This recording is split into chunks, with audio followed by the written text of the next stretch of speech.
utalingalinga. Tumeona kazi yake baba tulingalinga. Oti utalingalinga tunajua siteta usiko.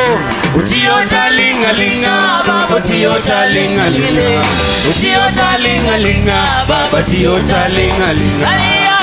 Sayo sekawe bokete maloka chaya Otio talingalinga tunaserengea kabisa Otio talingalinga baba Otio talingalinga Otio talingalinga baba Otio talingalinga Wapi shangwe na vigelegele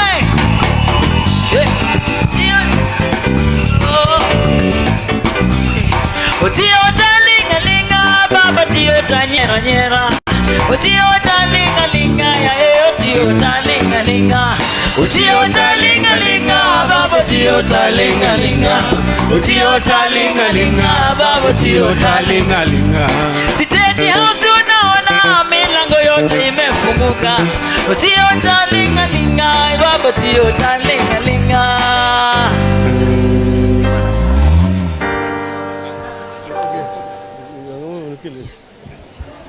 Asante. Hello, hello. Hello, hello. I just wanted to say, nimekaribishwa na Yata. Mimi aspirant, lakini tutasema tu vile utasema. My name is Vivian. Okay. Asante sana. Huyo Vivian ni wa Lang'ata.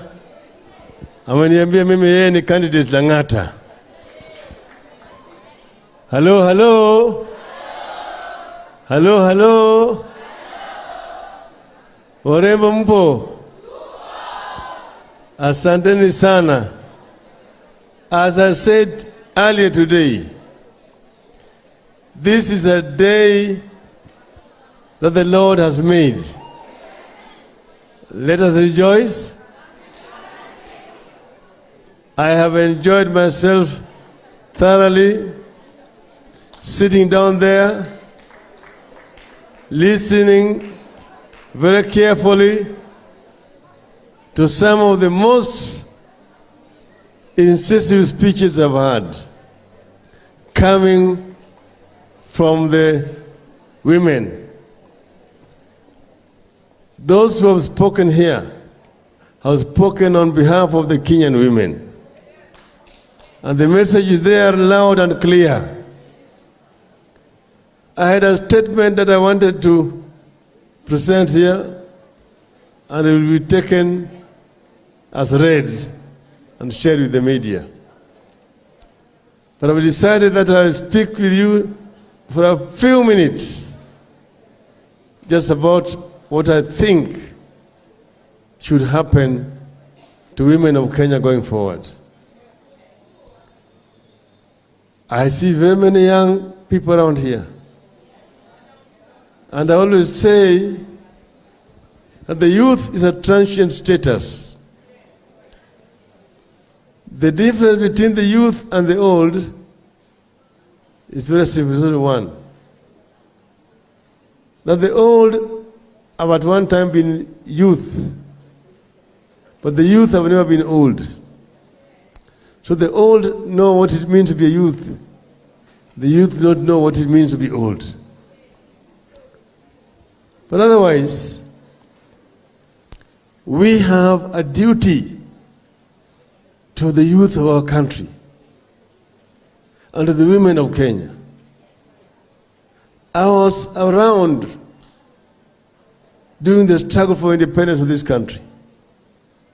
And I know the role that the women of this country played in the struggle to liberate this country from British colonialism.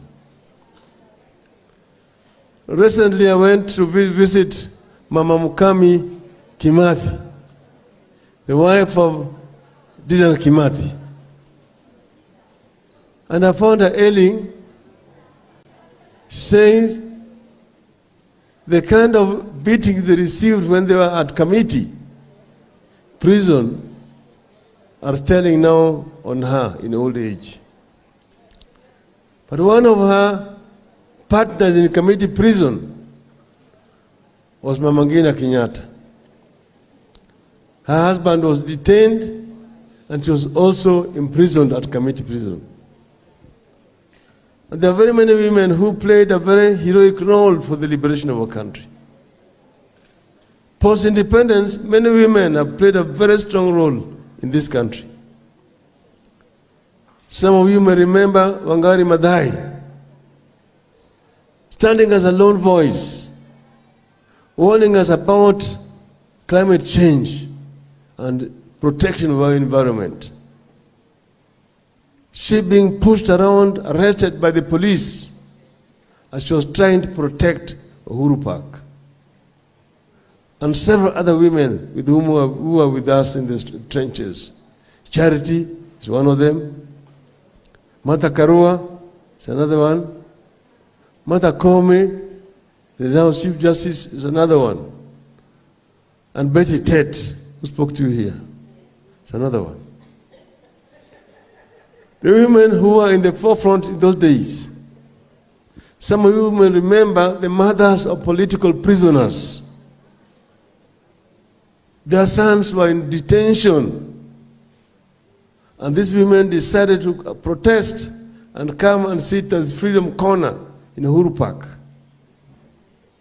And one day when the police moved there to go and beat them up and disperse them, they basically removed all their dresses and they were naked in front of the policemen.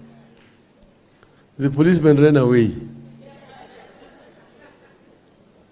But now, therefore, the Kenyan women deserve their rightful place in our society.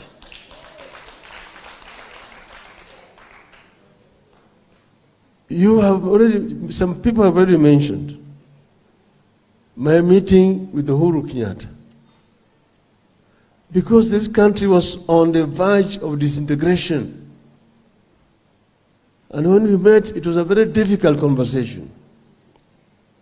But we took a journey down the memory lane and ultimately said that Kenya is bigger than both of us. And we agreed to shake hands. At this point, I'm bringing to you greetings from Uhuru Kenyatta. I spoke to him earlier on. I told him I'm meeting with the women of Kenya, and he said I should convey his greetings. So he said, our country deserves better. Our country deserves better. The founders of our nation had a dream, which he called the Kenyan dream. That Kenyan dream is found in our national anthem.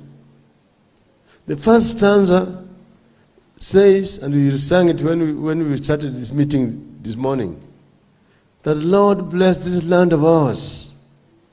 Justice be our shield and defender. May we dwell in unity, peace and liberty. Plenty be found within our borders. That is a Kenyan dream. A land which is God-fearing, where justice is a shield and defender, a democratic land. We'll dwell in unity, peace and liberty. That is people who are united, no discrimination on the basis of ethnicity, race, gender, religion.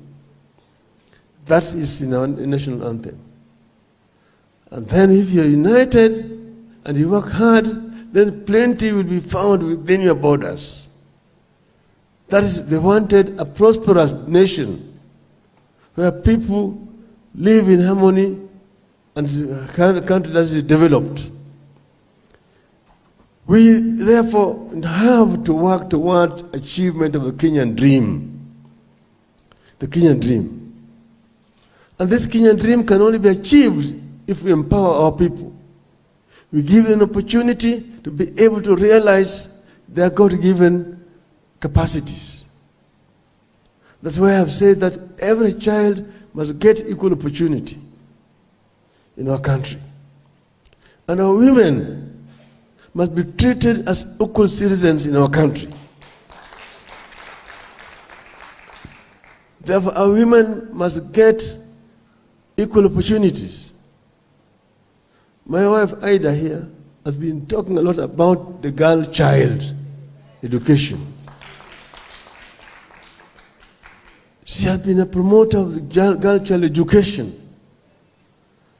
That the girl child must be given opportunity and given whatever the facilities that she needs to be able to realize her potential. And that's why she's been fighting against early marriages. We, on her advice, promoted pre-sanitary towels in schools. It was passed in the cabinet meeting that the minister then for education, Mr. Mutula Kilonzo, must ensure that sanitary towels are distributed in all our schools where there are girls. It has not been followed properly, but it's something that is a complete necessity in our schools. Then this issue of gender-based violence, which is now on the increase in our country. She's talking about the old women who were killed in Kisii.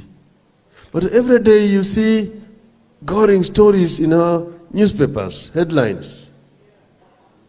How a girl was cut into pieces by the husband or a boyfriend. Somebody hammered in school and so on. These are things that we must find a way of bringing to an end. Then, male chauvinism. You find a girl has been molested, she has been raped or beaten up. She goes to report the crime to the police station. These police officers are just laughing at her. They just ridicule her. They don't see that as a serious crime. So we said, we need to digitize crime reporting. Like they do it in Dubai. You can do it here by having a complete national network of ICT so that she can be able to report a crime digitally without having to go to a police station and be mistreated. But those police officers who treat women like second-class citizens do not deserve to be in a police force. We need to reform our police force to make it more responsive to the needs of this country. What we still have here is the relics of colonial police. The colonial police was not meant to protect the people. It was meant to rule the people.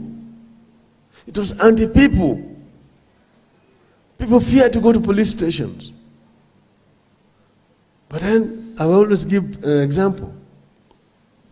Because what was happening here was not happening in the metropolitan England, Europe. In England, police are civil. They are servants of the people. Utumishi kwa wote. If you are in London and you lose the direction, you go to the police. In America, they call the sheriff. In the UK, they call the Bobby.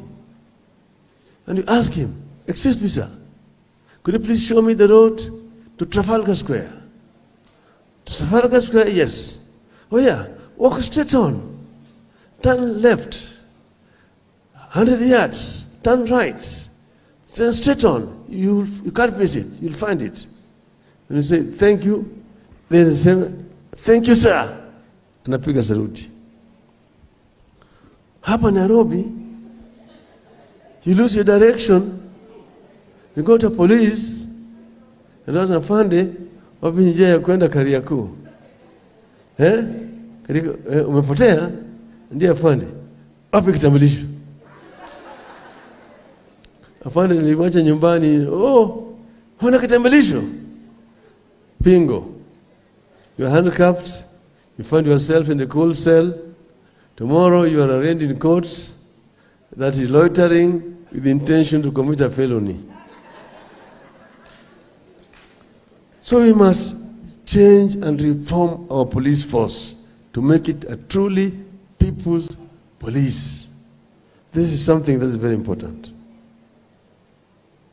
And then the issue of ownership of property. You must also discard the old practices. That once you are married, you own everything together. And if there is supposed to be any separation, which you say, God forbid, then the woman must be entitled to part of the property. And women must also be allowed to own land, just like men.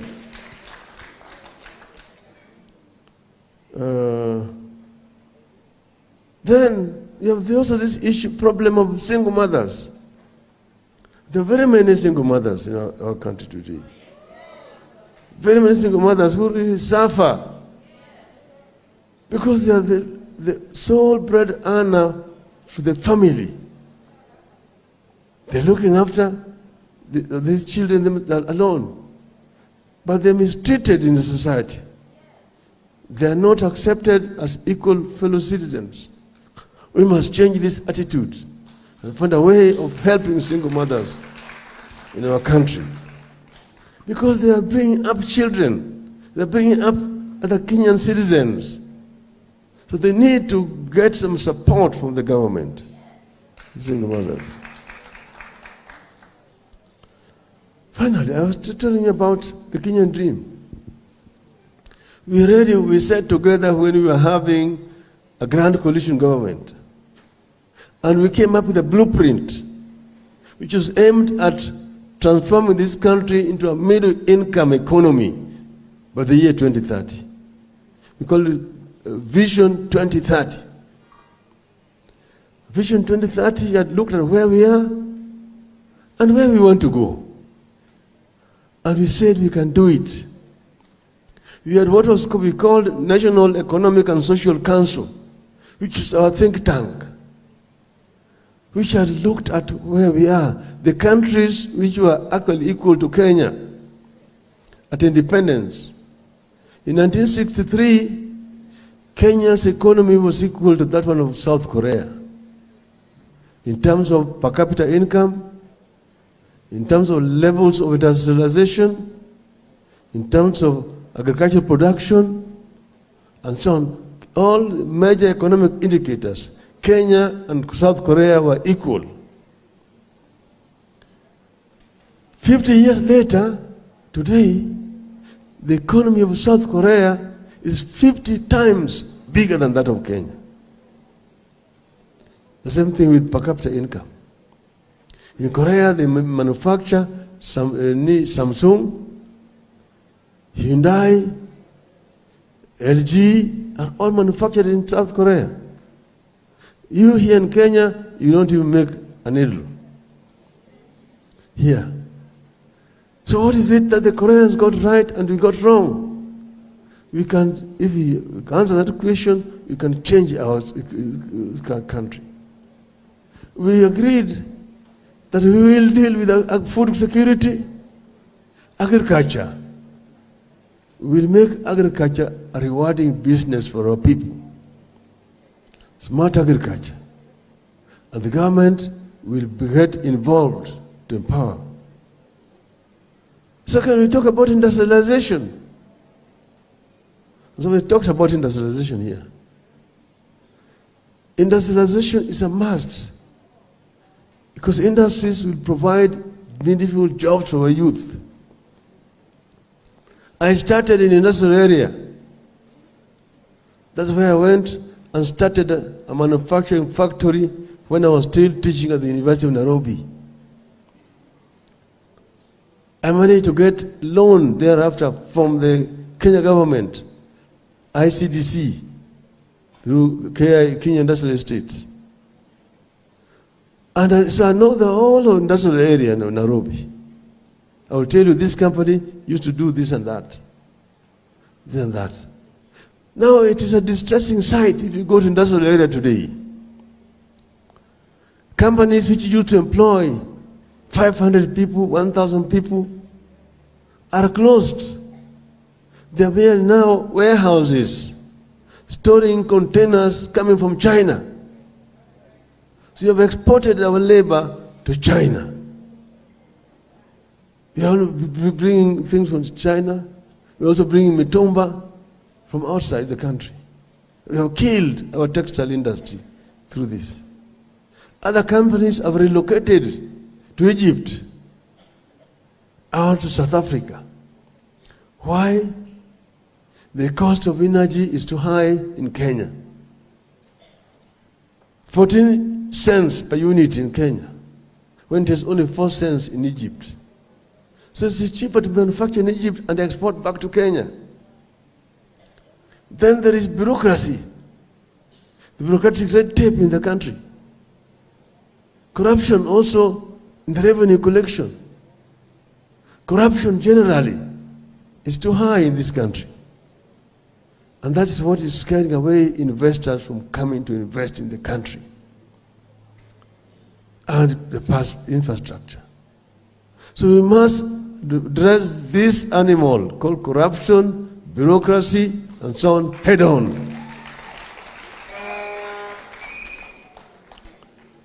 We must do that. If we don't, we will not be able to deal with these issues that we are talking about and get the transition that we want to get. We had a lot of problems when we had bombers of Kenya about devolution. Many people did not want to hear the word devolution. That's why the bombers draft was eventually discarded. Eventually, we managed to get it back after the crisis, but it is still not working the way it should be working. We want to make devolution work properly. Devolution is the answer to our problems down in rural areas. In BBI, we proposed to take more resources down to the devolved units. Of course, it's opposed. 35% is not a very difficult thing to do.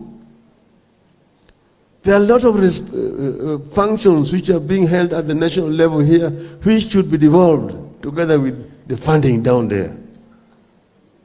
And if the devolved units get proper funding, life will change in our rural areas, and our economy will grow much faster.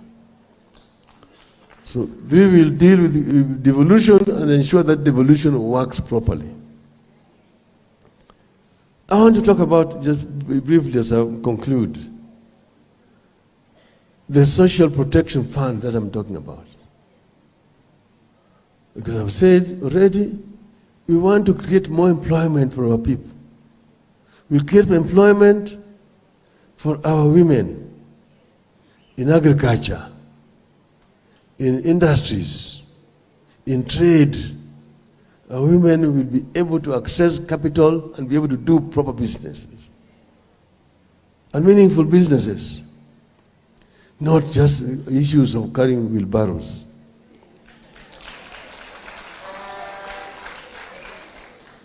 As we do this, we know also that there are certain parts of our country which are remote.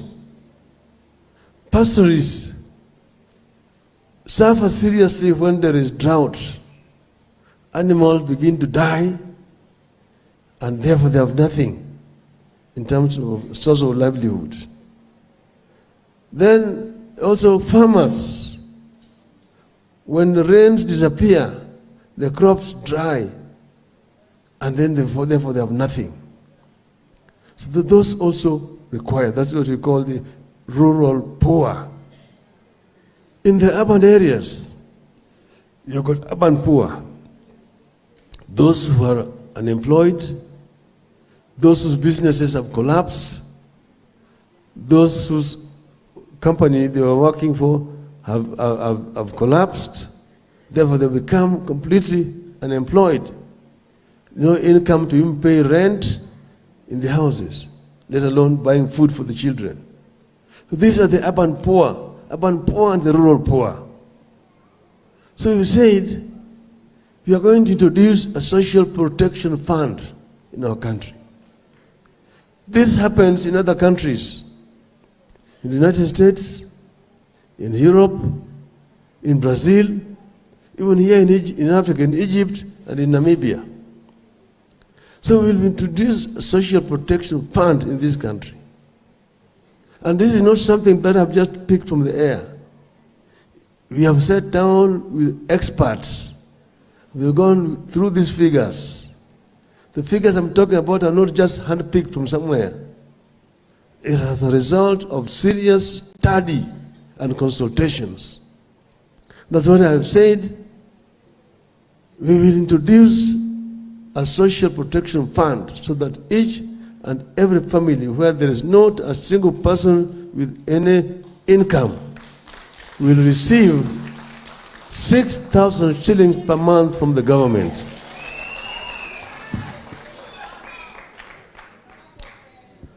Finally, let me just conclude with my family.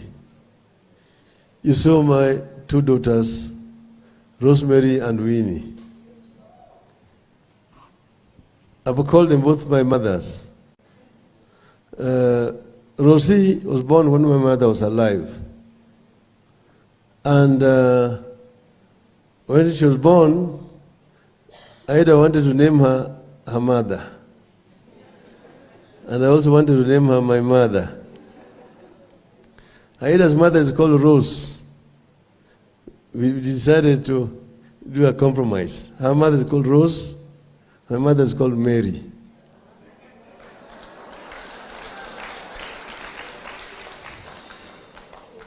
So we compromised. And that's how she became Rosemary. Okay? So Aida called her mama, and I also called her mama. Winnie was born after my mother died. So now, therefore, she also became now my mother. She was named after Winnie Mandela. At the time, Winnie Mandela was fighting so hard for the release of her husband from prison. But we had also a German friend. The wife was called Imgard. So she's Winnie Imgard. Okay? And then many other names she's given herself. Even Rosemary is called Akeo. But we call her Kazi. Kazi because she liked to work. She was working very, very hard. So she's called Winnie Kazi. That's the other name. Then there's Raila Jr., who's named after my not after me. That's named after my cousin who died in a road accident. So it is just a coincidence that he was also called Raila and I'm also called Raila. It's a different Raila. And then we had Fidel, who was our eldest son, who passed on, who we called Obangi. But me. So, but Fidel was the one who was with the mother. Now I want to talk about Ida.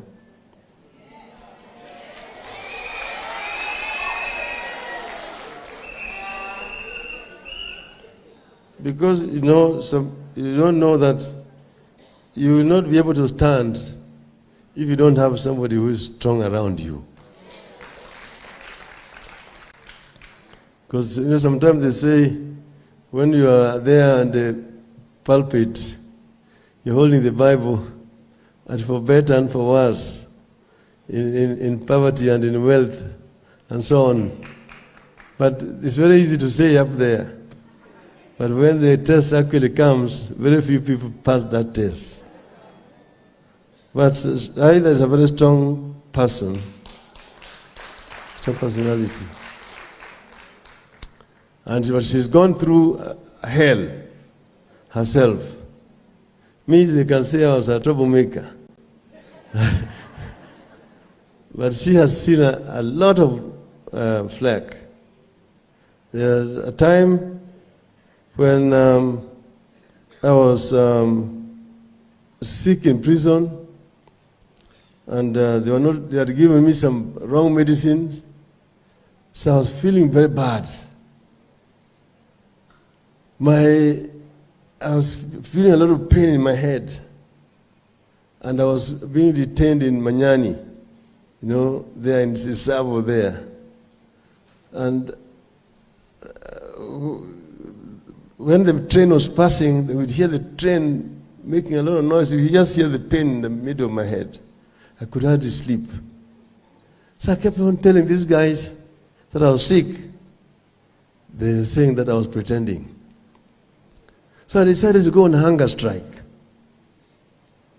And when I went on hunger strike, then they came, now, the security officers, to read the Riot Act to me. That if I don't want to eat, they're going to force feed me through my nose. And I told them, you can go to hell. I have already been reduced to an animal-like life here. So I'm not going to take this lying down. Because I will not accept this kind of thing, and will not accept that you can come to intimidate me in these conditions.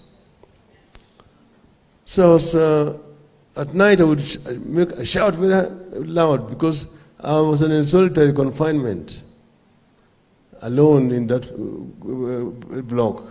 But I would shout very loud so that other prisoners could hear me. Then they now came, and then they came back, they found the medicine I'd been given, the whole of my hand here was swelling. A lot of swelling in my hand and everywhere. So they moved me from Manyani and brought me back to Kamiti. But in Kamiti, I managed to use toilet paper, wrote a letter to Aida, and I gave it to a friendly Askari who agreed to smuggle it and bring it to Aida. So Aida went and talked to a doctor. And then the doctor prescribed some medicine.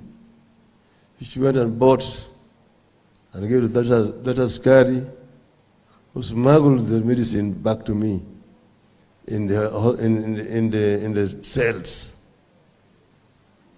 So, but because my head had been boiling, this letter, Aida wrote me a letter giving me prescriptions on how I should use this medicine. I could not read this note completely because each time I try to read like this, I feel a lot of pain in my head. So I put this note under the blanket and forgot about it. So one day when they came to do a search, then because you have just two blankets, one you spread on the floor and one you cover yourself with. They found that note. And then now they started asking me where I got it from. Because all the letters which are written to you are stamped officially. They pass through the prison system. This one did not pass through the prison system. So they were now alarmed. They started now investigating. That's when they now went for Aida. And they took the note to a writing expert.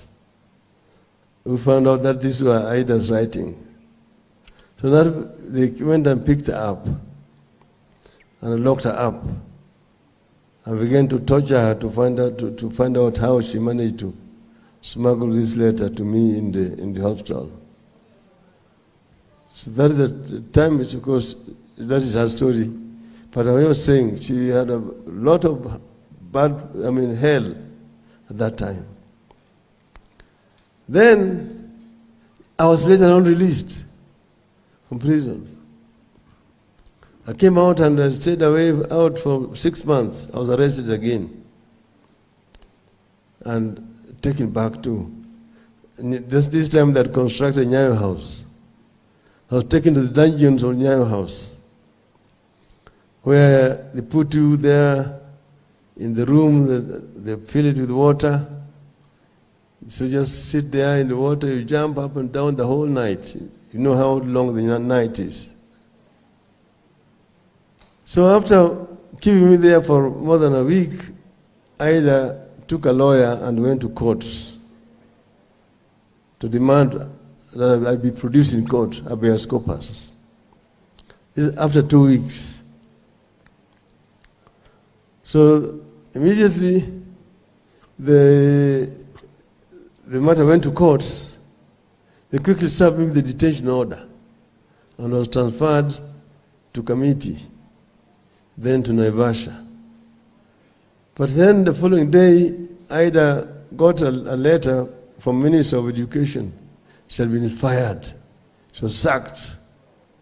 And she was staying in a school compound, Kenya High School, given a few hours to clear from the school. Now our house had been rented by another tenant. She was nowhere to go. It was raining. With the children, with the furniture, nowhere to go the whole night. Just raining on them. Eventually, I don't know even how she managed. But then later on again, they would come to arrest her because they were thinking that was communication between us and her. Okay? Then I was released again thereafter and arrested again a third time. This is the last time I was arrested when me and Matiba and Rubia had planned Masabasaba. And we went in for a third time. I was released, and then now when we were organizing now another meeting, I was told they were going to come to try to finish me, and I escaped town. I went into exile. She's the one who arranged for my getting out of town. And then eventually, I told you about the mothers of the prisoners. When those mothers were camping there at the Freedom Corner, eventually they went to sleep. They were sleeping now at the All Saints Cathedral. That's where they could be seen. So one day Aida went to visit them, where they were being held, where they were sleeping in All Saints. And when she went there, they talked with the women, and then she left. The following day, the headline story in the Nation, the plot thickens, ODINGA with the mothers of the prisoners. By midday, she got another letter of being sacked. But that other time when she was sacked from Kenya High, later on, because of the protest, she had been brought back and she was working at the ministry quarters. This time she got another sack, the last and final sack of ODINGA. Okay? So I just want to tell you that Jaida is a very strong pillar in support of me. Without her, I would not have been able to make it. Thank you, darling.